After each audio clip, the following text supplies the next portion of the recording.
안녕하세요, 상대입니다. 오늘은 1064화의 내용을 그림과 함께 살펴보고 1065화의 내용이 어떻게 될지 예측하겠습니다. 이번 화에서 나온 검수의 적단과 하트의 적단의 싸움은 예상과 많이 달랐습니다. 능력을 2개 가진 티치의 압승으로 예상했고 선원들끼리의 싸움도 티치의 적단의 우위로 봤는데 하트의 적단이 생각보다 잘 싸워 의외의 모습이었습니다. 티치는 시작부터 흔들흔들 열매를 씁니다. 그런데 로가 리룸을 쓴 뒤 절단 기술을 써 스트롱거를 반토막 냅니다. 참고로 리룸은 자신을 중심으로 쓰는 일반 룸과 달리 상대를 중심으로 원이 생기는 기술로 티치의 주변에 커다란 부가 생겼습니다. 하지만 리룸을 써도 티치의 진파가 로가 있는 섬을 덮쳐 하트의 적단은 그 충격에 무릎을 꿇습니다. 그리고 도크큐는 기세를 몰아 사과폭탄을 던지는데 바다를 빠르게 헤엄친 샤치가 바닷물을 빨아들인 후 이를 발사. 사과폭탄을 공중에서 폭발시켜 도크큐는 당황합니다.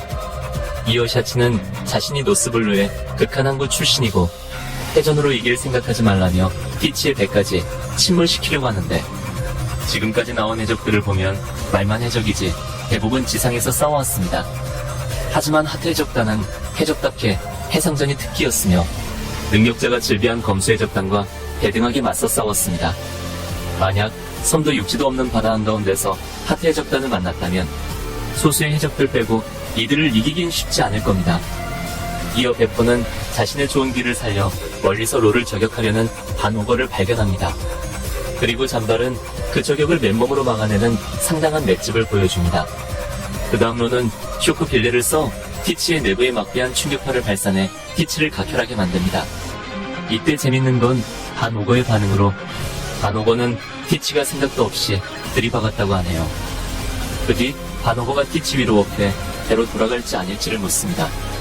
그러자 티치는 무조건 돌진뿐이라며 로에게 계속 덤비는데 명색이 상황이 전투 시작하자마자 쌍코피를 흘리니 모양새가 좀 웃기네요. 반면 로는 티치와 달리 멋있었습니다. 보통 간부들까지 능력자면 쫄고 들어가야 하는데 로는 바다가 약점이라면서 전혀 위축되지 않았습니다. 과거 뒷수습 전쟁에서 흰수염 해적단의 잔당들은 티치 한 명에게 제대로 공격도 못하고 허무하게 당했는데 로는 단 한 명이서 티치의 피까지 토하게 만드니 확실히 상황을 꺾은 자는 클래스가 좀 남다르네요. 그 뒤 잠수한 하트 해적단의 포격을 받아 검수 해적단은 혼란스러워합니다. 이들은 하트 해적단이 바다에 강하단 소리를 못 들어 크게 동요한 듯 싶지만 푸딩을 감시하고 있는 검수 해적단의 선원들은 티치의 승리를 점칩니다. 그리고 실제로 티치는 지진파를 발사하며 로의 케이론과 맞섰고 곧바로 암수를 쓰는 모습을 보입니다. 아시다시피 암수는 능력자의 실체를 끌어당겨 다연계고 뭐고 죄다 비능력자로 만드는 기술입니다.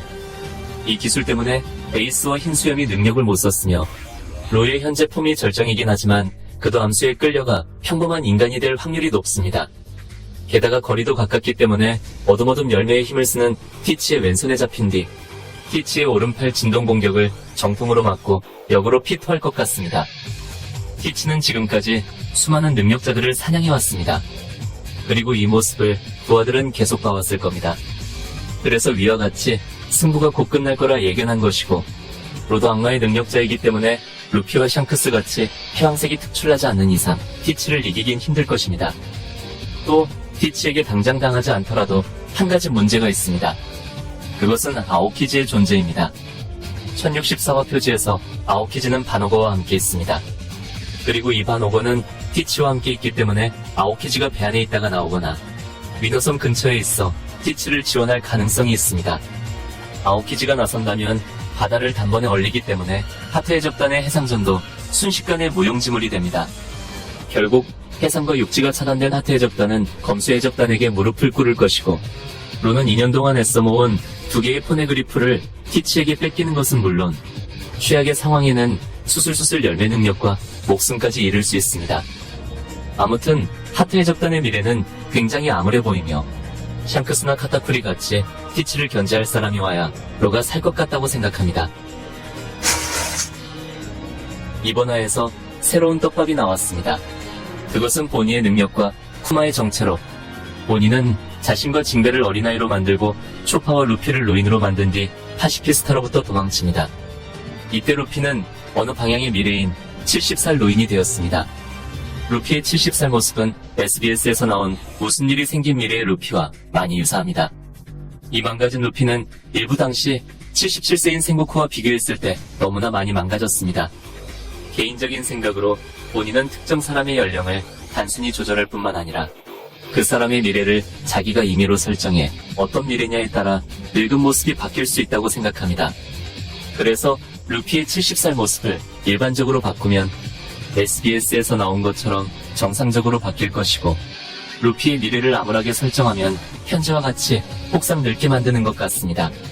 쇼파 같은 경우도 루피와 비슷하게 혹상 늙게 만들었고, 쇼파의 미래를 불량스럽고 난폭하게 바꾼다면 SBS의 모습처럼 포악하게 나올 것 같네요.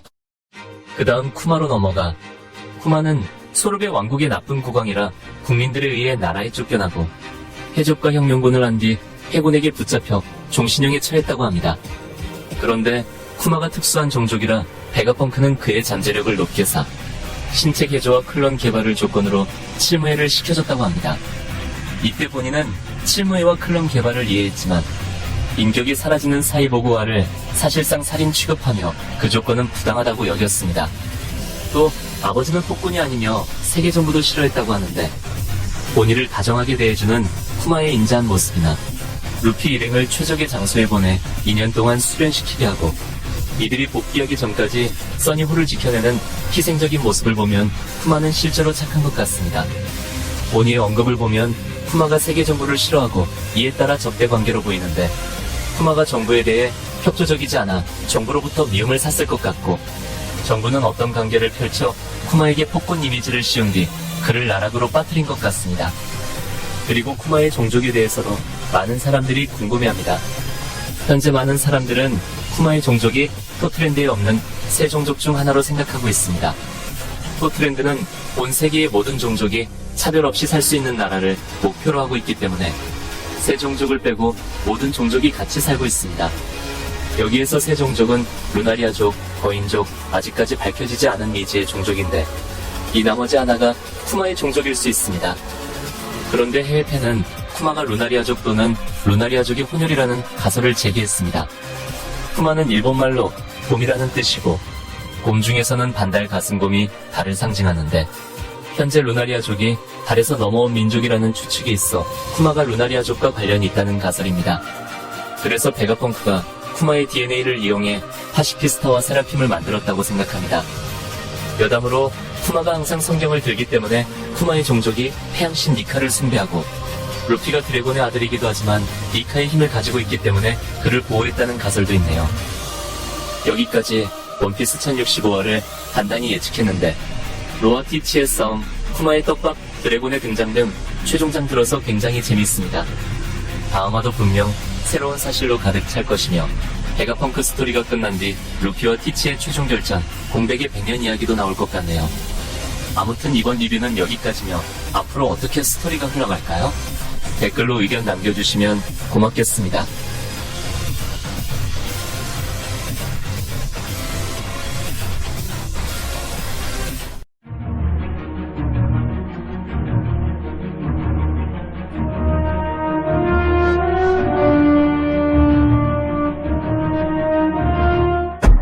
최근 원피스 1064화에서 드래곤과 베가펑크가 연락하는 새로운 사실이 밝혀졌습니다.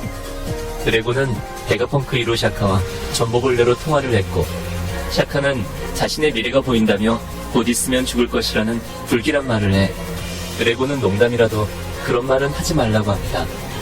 그리고 샤카는 드래곤에게 말하고 싶은 게 있다고 하는데 드래곤이나 베가펑크나 서로를 편하게 부르고 농담과 사담을 나누는 걸 보면 예전부터 잘하는 각별한 사이 같습니다. 무엇보다 베가펑크가 있는 에그헤드 섬에 루피 일행도 있기 때문에 드래곤과 루피의 만남이 다가오고 있습니다.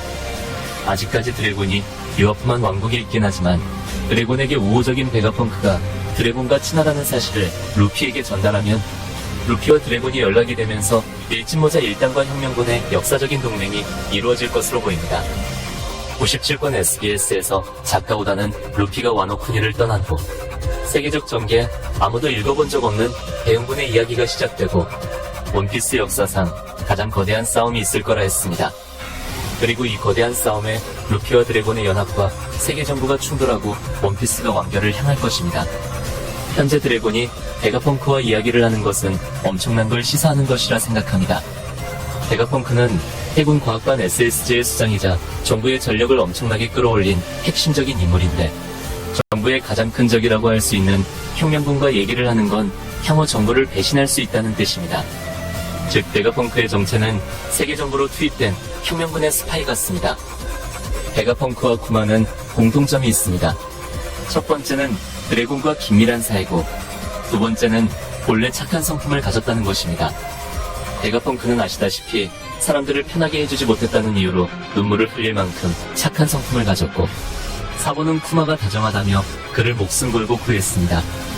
사보 같은 경우는 어렸을 때부터 쿠마를 만났기 때문에 그에 대해서 누구보다 잘 아는 사람입니다. 현재 이들의 이미지는 개차반이라 쿠마는 폭군에 베가펑크는 매드 사이언티스트지만, 사보가 코브라 왕을 죽였다면 어떤 이유가 있던 용서하지 않겠다는 드래곤의 인성으로 봐선 쿠마와 베가펑크 모두 착한 성품을 가졌고, 세간의 오해가 쌓여 악인 이미지를 보인다고 생각합니다. 만약 이들이 나쁜 성품을 가졌다면 애초에 드래곤과 연락도 못하고 바로 컷당할 것입니다. 이제는 드래곤의 계획을 추측해보겠습니다. 드래곤이 혁명군의 수장이고 미스테리한 힘을 가졌다 해도 정부를 전복시키는 건 현실적으로 힘듭니다. 하지만 정부를 쓰러뜨릴 수 있는 비장의 카드가 있었으니 그것은 바로 쿠마입니다.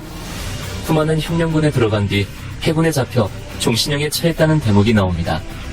종신형은 말 그대로 죽을 때까지 감옥에 있는 것이라 사실상 죽은 것과 같습니다. 그래서 베가펑크가 신체 개조와 클론 개발이라는 명목으로 쿠마를 자유롭게 해줬다고 보며, 쿠마가 칠무회를 하면서 정부와 해군에게 불이익이 되는 공작 행동을 취했다고 봅니다. 대표적인 예가 루피 일행을 2번 살려준 것과 마지막 개조를 하기 전 써니오를 모든 공격으로부터 지켜내라라는 입력값을 가진 것입니다. 하지만 진짜 큰 공작은 쿠마의 희생과 베가펑크의 다음 계획이라고 봅니다. 베가펑크는 쿠마를 이용해 일부에서는 우수한 파시피스타 군단을 만들어냈고, 끝내는 칠무회를 철폐시킨 강력한 대체자 세라핌을 만들어냈습니다. 이것은 어디까지나 특별한 종족인 쿠마의 희생이 있었기 때문에 가능한 것이며, 드래곤과 베가펑크는 쿠마의 죽음을 헛되게 하지 않기 위해 파시피스타와 세라핌의 타깃을 더 이상 해적과 혁명군이 아닌 해군과 세계 정부로 돌려 이들을 무너뜨릴 계획을 가졌다고 봅니다. 쿠마도 그렇고 칠무회도 그렇고 이들은 정부에게 이용당하다 끝내 버림받았습니다.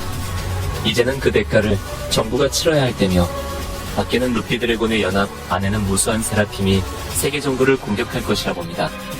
그리고 이 계획을 이루기 위해서는 베가펑크의 안전이 최우선이어야 합니다.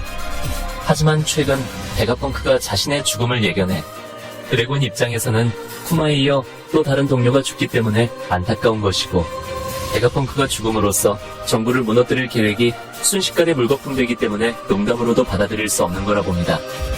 물론 이 계획의 시작은 드래곤이 아니라고 봅니다. 쿠마가 자발적으로 감옥에 들어간 뒤 쿠마와 베가펑크가 서로 계획한 것이고, 드래곤과 그 동료들은 쿠마의 진짜 계획을 듣고 눈물을 흘릴 것입니다. 그리고 그 희생을 위해서라도 쿠마의 마지막 임무를 완수해낼 것입니다. 여기까지 드래곤의 향후 계획을 간단히 예측했는데, 현재 에그헤드 섬 에피소드는 분위기가 다소 가벼워 보이지만, 시피즈로가 베가펑크를 죽이러 오기 때문에 드래곤과 베가펑크의 연합이 자칫 깨질 수 있다고 봅니다. 그렇기 때문에 루피 일행의 활약이 필요하며, 정부에게 강제로 고용된 베가펑크를 이제는 루피가 구해줄 때라고 봅니다. 앞으로 다가올 밀짚모자 일당대 시피즈로 세라핌에서 베가펑크 본체와 그 분신들이 위기에 처할 것이며 몇몇은 죽을지도 모르겠네요. 아무튼 이번 예측은 여기까지며, 앞으로 어떻게 스토리가 흘러갈까요? 댓글로 의견 남겨주시면 고맙겠습니다.